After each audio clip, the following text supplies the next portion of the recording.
साथियों, कोरोना से लड़ाई में जितनी चुनौतियां आई, हमारे वैज्ञानिकों, डॉक्टर्स ने उतने ही समाधान तलाशे, प्रभावी दवाइयां बनाई।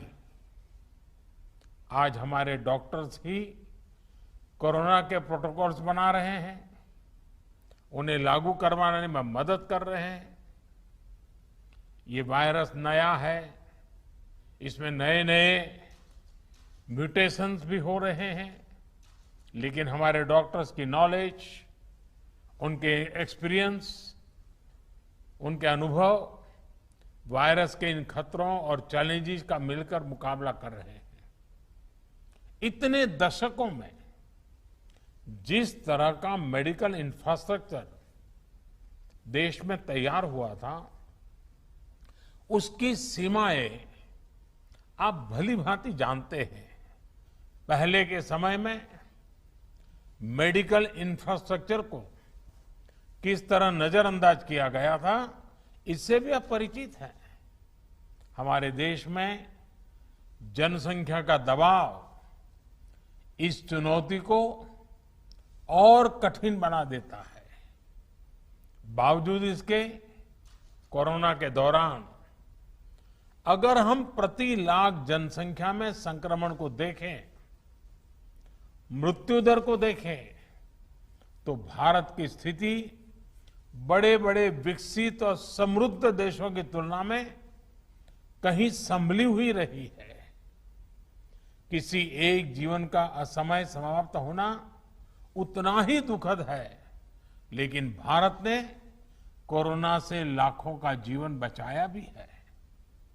इसका बहुत बड़ा श्रेय हमारे परिश्रमी डॉक्टर्स, हमारे हेल्थ केयर वर्कर्स, हमारे फ्रंटलाइन वर्कर्स को जाता है। साथियों, ये हमारी सरकार ही है जिसने हेल्थ केयर पर सबसे अधिक बल दिया है। पिछले वर्ष फर्स्ट वेव के दौरान हमने लगभग 15,000 करोड़ रुपए हेल्थ केयर के लिए आवंटित किए थे, जिससे हमारे हेल्थ इंफ्रास्ट्रक्चर को बढ़ाने में मदद मिली। इस साल हेल्थ सेक्टर के लिए बजट का एलोकेशन 2 गुने से भी ज्यादा, यानी 2 लाख करोड़ रुपए से भी अधिक किया गया। अब हम ऐसे क्षेत्रों में हेल्थ इंफ्रास्ट्रक्चर को मजबूत करने के लिए 50,000 करोड़ रुपए की एक क्रेडिट गारंटी स्कीम लेकर आए हैं, जहां स्वास्थ्य सुविधाओं की कमी है। हमने बच्चों के लिए जरूरी हेल्थ इंफ्रास्ट्रक्चर को सशक्त करने के लिए भी 22,000 करोड़ रुपए से ज्यादा आवंटित किए हैं। आज देश में तेजी से नए एम्स खोले जा रहे हैं, नए मेडिकल कॉलेज बनाए जा रहे हैं, आधुनिक हेल्थ इंफ्रास्ट्रक्चर खड़ा किया जा रहा है। 2014 तक जहां देश में केवल 6 एम्स थे, वहीं इन 7 सालों में 15 नए एम्स का काम शुरू हुआ है। मेडिकल कॉलेज की संख्या भी करीब 1.5 गुना बढ़ी है।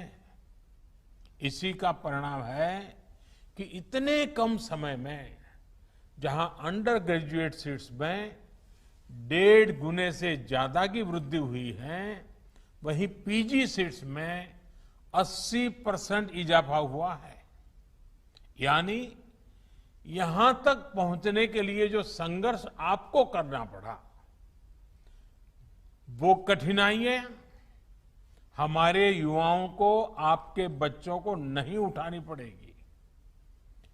दूर सुदूर क्षेत्रों में भी हमारे ज्यादा से ज्यादा युवाओं को डॉक्टर बनने का अवसर मिलेगा। उनकी प्रतिभा को, उनके सपनों को नई उड़ान मिलेगी। मेडिकल सेक्टर में हो रहे इन बदलावों के बीच डॉक्टर्स की सुरक्षा के लिए भी सरकार प्रतिबद्ध है। हमारी सरकार ने डॉक्टर्स के खिलाफ हिंसा को रोकने के लिए पिछले वर्ष ही कानून में कई कड़े प्रावधान किए हैं।